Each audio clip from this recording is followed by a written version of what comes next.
confidence comes from doing. So you can't be confident if you're sitting on your couch complaining about other things. You can only get to become confident when you've done something and done it to completion and that you feel satisfied with the way you did it. Hi, I'm Reese Witherspoon, and I'm here with Harper's Bazaar UK to give some life lessons.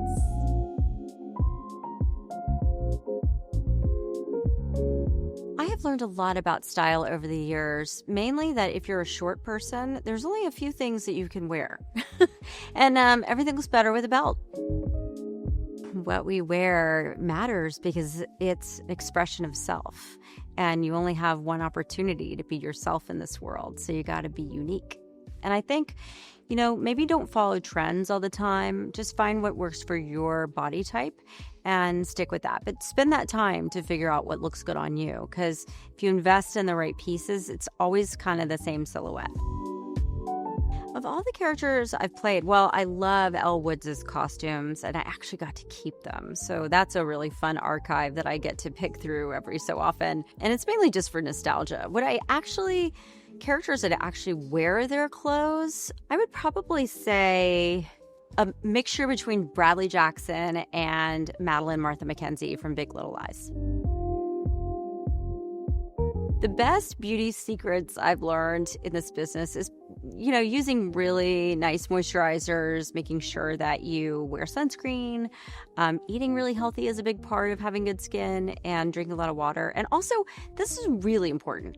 Don't get one of those really magnifying mirrors where you can see your face like this, because that just doesn't help anything, and it just doesn't help. And I learned to throw those away a long time ago. I feel most beautiful when I have no makeup and no hairstyling, and I'm just out in nature. And I feel like that's when I feel my best. I feel really lucky to play so many different characters in my career. I think a lot about the characters I played as a young girl, whether that was Tracy Flick or Melanie Carmichael in Sweet Home Alabama. I get a lot of people asking me about Elle Woods and Legally Blonde. I've just been really lucky. I've gotten to do so many cool things in my career. I've gotten to train to be an Olympic athlete, train to be a circus performer. And it's just the most amazing career because I've gotten to travel the world and meet all kinds of creative people. And I feel really, really grateful that I've gotten an opportunity to do it for so long, too.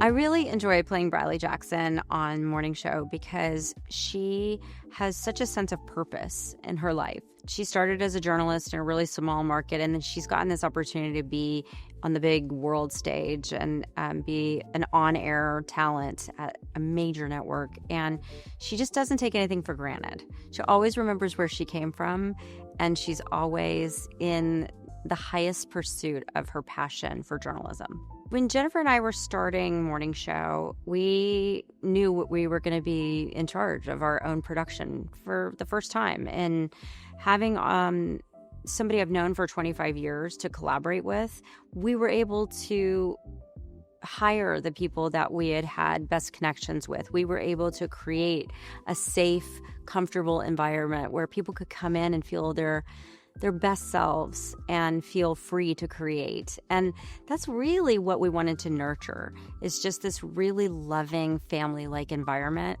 where people come and they perform at the highest level. But it's just a safe place to land and take risks.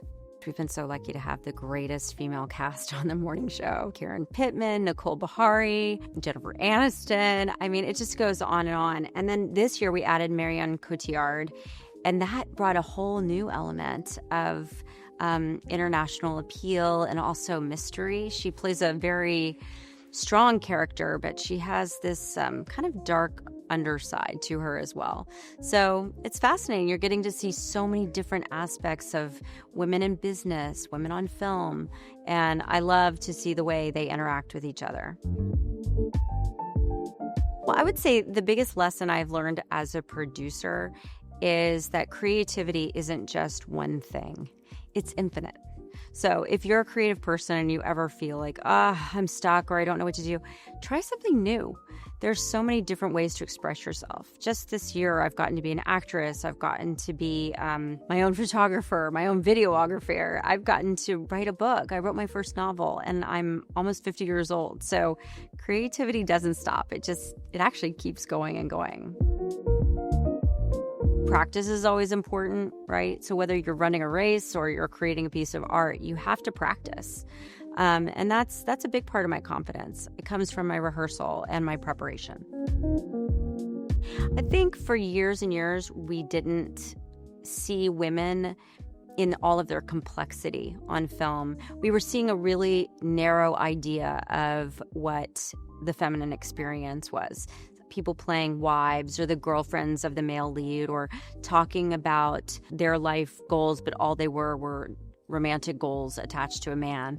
So I think in the past 15 years, and even more recently in the past 7 years, because we're seeing more women behind the camera and more female screenwriters, I think we're seeing a wider experience of what women walk through, just being a woman, and a better understanding of what it means to be a woman in lots of different countries because of the global nature of storytelling and streaming now.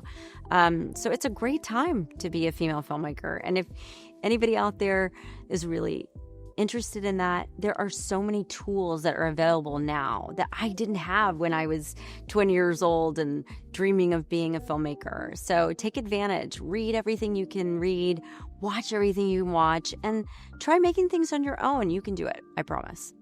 I said so. I would say I'm really excited about the future of filmmaking for women because there are so many more opportunities than when I started.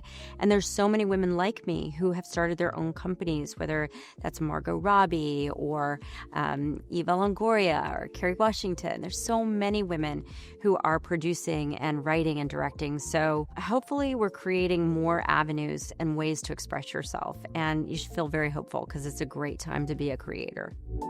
One piece of advice that I always give to young women is find your purpose.